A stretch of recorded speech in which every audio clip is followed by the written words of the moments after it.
पांडे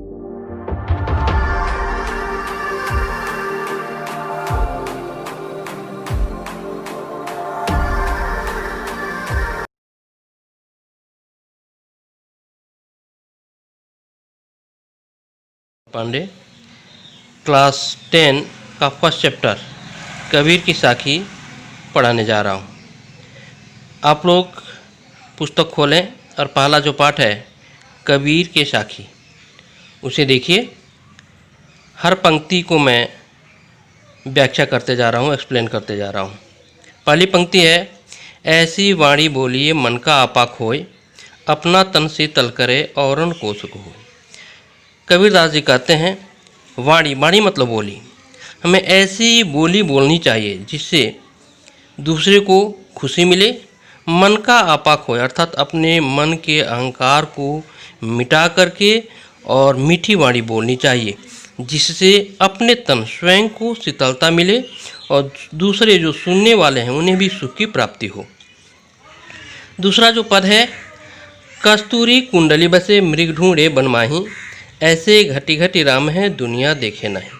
कबीरदास जी कहते हैं कस्तूरी एक प्रकार की औषधि है जो मृग अर्थात हिरण की नाभि में बसती है। मृग को जब उस कस्तूरी की सुगंध मिलती है तो वह उसे ढूंढते हुए बन बन भटकते रहता है, परंतु उसे उसकी प्राप्ति नहीं होती। ठीक वैसे ही राम घट घट में व्याप्त हैं अर्थात हर कण में व्याप्त हैं, परंतु दुनिया के लोग उसे देख नहीं पाते हैं क्योंकि लोगों के पास सच्ची साधना नहीं है। जो सच्ची साधना करते हैं, जिनका मन साफ होता है, जो ईश्वर की भक्ति दिल से करते हैं, ईश्वर की प्राप्ति उन्हें होती है।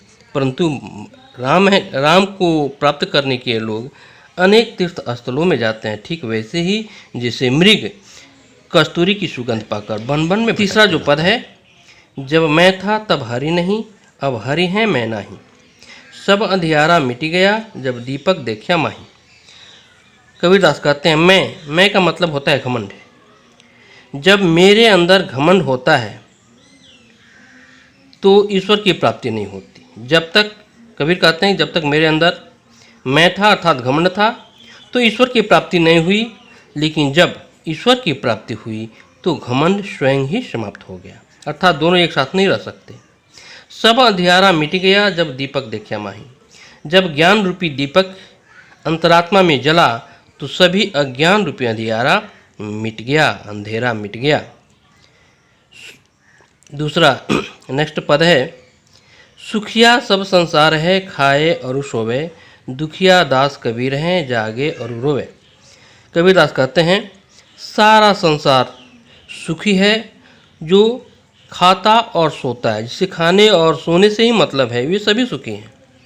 लेकिन जो व्यक्ति कबीरदास की तरह सामाजिक समस्याओं के प्रति जागरूक हैं वे सभी रोते हैं, अर्थात समाज के कष्टों को देखकर उन्हें भी पीड़ा होती है, इसलिए वे सभी रोते हैं। दूसरा जो पद है, बिरह भुवंगम तन बसे, मंत्र न लागे कोई, राम वियोगी ना जीवे, जीवे तो बौरा होए।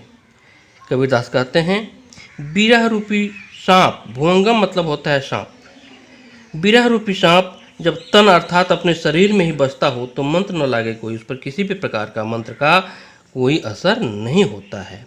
राम वियोगी ना जीवे, जीवे तो बौरा होए। ठीक वैसे ही जो राम का वियोगी है, जो प्रभु श्री राम का वियोगी है, वे बहुत दिनों तक जीवित नहीं रहता है। अगर जीवित रहता भी है तो बौरा जाता है अर्थात पगला जाता है। बौरा मतलब पागल होना, पगला जाता है, पागलों की भांति रहता है।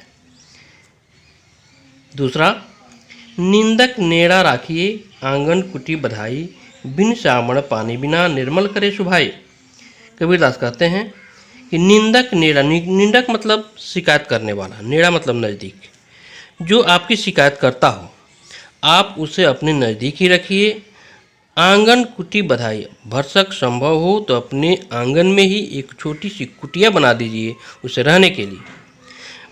बिन साबुन पानी बिना निर्मल करे सुभाई, उससे फ़ायदा यह होगा कि जिस प्रकार व्यक्ति पानी और साबुन से अपने गंदगी को धो देता है, ठीक वैसे ही उस निंदक के माध्यम से हम अपनी सारी बुराइयों को समाप्त कर देंगे, क्योंकि वह हमारी बुराइयों को बताएगा और हम उसे समाप्त करते जाएंगे। अंततः हम स्वच्छ हो जाएंगे, निर्मल हो जाएंगे। पोथी पढ़ पढ़ जगमुआ पंडित भयन कोई, एक आसिर पीव का पढ़े सो पंडित होए। कबीरदास कहते हैं पोथी मतलब पुस्तक। मोटी मोटी पुस्तकों पढ़ लेने से ही कोई पंडित नहीं बन जाता है। इस जग के बहुत सारे विद्वान लोग मोटी मोटी पुस्तकें पढ़े लेकिन पंडित नहीं बन पाए। पंडित वही बन पाता है जो एक अक्षर पीव का अर्थात प्रेम का पढ़े, वही पंडित कहलाता है। जो प्रेम का पाठ पढ़ता है वही पंडित कहलाने का अधिकारी है। सिर्फ मोटी पुस्तकें पढ़ लेने से ही कोई पंडित कहलाने का अधिकारी नहीं होता है। पंडित का अर्थ होता है विद्वान, ब्राह्मण ही सिर्फ नहीं। दूसरा, हम घर जालिया अपना लिया मुरारा हाथी, अब घर जालो ताश खा जे चले हमारे साथी। कवि कबीरदास कहते हैं कि हम घर जालिया अपना, जालिया मतलब जला डाला, मुरारा मतलब मसाल, हमने अपने हाथ में ज्ञान रूपी मसाल लेकर के अज्ञान रूपी घर को जलाकर नष्ट कर दिया। अब घर जालो ताश का जे चले हमारे साथी, अब मैं उसके घर को जलाऊंगा जो हमारे साथ चलेंगे, अर्थात जो हमारे बताए हुए मार्ग पर चलेंगे, जो हमारे अनुयायी होंगे। हम उनके घर के अर्थात उनके अंदर के सारे बुराइयों को ज्ञान रूपी मसाल से जलाकर नष्ट कर देंगे।